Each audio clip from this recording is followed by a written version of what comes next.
गौरवपूर्ण बिताया हुआ एक घंटा कीर्ति रहित युगों से कहीं बेहतर है। वो तो एक युग पुरुष थे। Men in flesh and blood will come and go, but institutions live forever.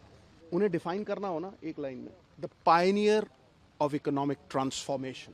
न तुमसे पहले कोई ऐसा था, न तुम्हारे बाद कोई ऐसा होगा। जो जीवन की हर जंग जीत जाए, वही सरदार मनमोहन सिंह जैसा सिकंदर है। He will remain a cult figure for generations. देखिए, गौरवपूर्ण बिताया हुआ एक घंटा कीर्ति रहित युगों से कहीं बेहतर है, और वो तो एक युग पुरुष थे। जितने पल भी उन्होंने जीवन में बिताए, वो सब ही गौरवमयी थे। आज अफसोस इस देश को नहीं, पूरी दुनिया को। पूरी दुनिया उनकी जो आर्थिक व्यवस्था पे पकड़ थी, उसका लोहा मानती। See, men in flesh and blood will come and go, but institutions live forever. वो एक ऐसा इंस्टीट्यूशन है who has left indelible imprints on the sands of time. Everybody in the world recognizes that. देखिए, उन्हें define करना हो ना एक लाइन में, the Pioneer of economic transformation for this country. He was the Pioneer. और अगर मैं कहूँ कि पहली बार हिंदुस्तान की इकोनॉमी को खोलना, एफडीआई यानी, फिर चाहे वो ग्लोबलाइजेशन हो, प्राइवेटाइजेशन हो, लिबरलाइजेशन हो, पिलर्स ऑफ स्ट्रेंथ, बाकमाल था। और ये नहीं, आप ये देखिए कि जो गरीब लोगों के दिलों का साम्राज्य है ना, उसके वो अजीमो शान शहंशाह, उसका कारण है।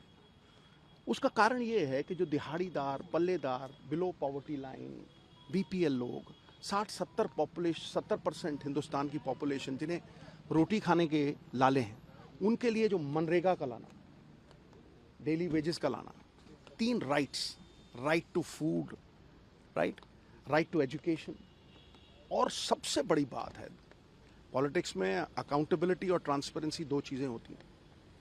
सबसे बड़ी बात है अकाउंटेबिलिटी, आरटीआई एक्ट लेके आना। चाहे वो धूमिल हो जाए ना हो, वो बात अलग है, लेकिन उसे इस तरह से पेश करना कि हर सरकार जवाबदेही हो। तो मैं आज उनकी शान में ये कहूँगा कि जब भी काबिलियत, किरदार और ईमानदारी, क्रेडिबिलिटी का जिक्र आएगा, सरदार मनमोहन सिंह, आपका नाम पहले सफ़े पे सुनहरे अक्षरों में लिखा जाएगा। न तुमसे पहले कोई ऐसा था, न तुम्हारे बाद कोई ऐसा होगा।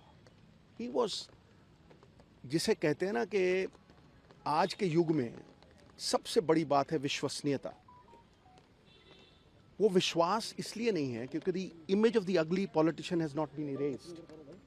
वो एक ऐसा आदमी था, मुझे आज भी याद है खुशवंत सिंह साहब की वो कहानी। उन्होंने कहा कि मैंने 3-4 लाख उन्हें इलेक्शन फंड में दिए।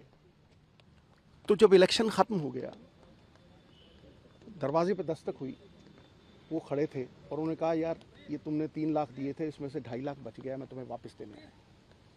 मिसाल है कोई ऐसी दुनिया में? कोई मिसाल नहीं। और ये जो बातें मैं कह रहा हूँ, ये इसलिए कह रहा हूँ कि चाहे उनकी रिकग्निशन की बात करें, देखिए मणि जो है ना, अगर मिट्टी में हो ना, धूमिल हो जाती है, उसकी चमक नहीं बढ़ती। लेकिन उस मणि को अगर आप सोने में जड़ दो ना, तो उसकी चकाचौंध जो है वो पूरी दुनिया में फैलती है। और आज देखिए, फूलों की खुशबू हवा के विपरीत नहीं जाती, लेकिन मानवीय गुणों की खुशबू चारों दिशाओं में, 10 दिशाओं में आज फैली हुई है ना। उस मणि को सोने में जड़ना, चाहे वो आरबीआई गवर्नर विराजी, उसके बाद नरसिम्हा राव जी फाइनेंस मिनिस्टर, उसके बाद 2 बार प्रधानमंत्री। Talent is nothing without opportunity, वो भी बहुत बड़ी बात है। The Ben of Indian society is कि मेरिट ऑनर नहीं होती, लेकिन यहाँ पे वो मेरिट ऑनर हुई, और वो मेरिट आम लोगों, साधारण लोगों तक गली मोहल्लों में फ़ायदा बन के पहुँची। मनरेगा, मतलब मैं हजार चीजें गिनवा सकता हूं। 72,000 crore, the only prime minister, 72,000 crore रुपया फार्मर्स का लोन वेव ऑफ किया। सो जहां हर सर झुक जाए वही मंदिर है, जहां हर नदी समा जाए वही समंदर है। जीवन की इस कर्म भूमि में युद्ध बहुत है। जो जीवन की हर जंग जीत जाए वही सरदार मनमोहन सिंह जैसा सिकंदर है। सिकंदर वो नहीं जिसने भय से दुनिया पे काबू किया हो, सिकंदर वो जिन्होंने दिलों पे राज किया है और करेंगे। The legend will keep growing and he will remain a cult figure for generation.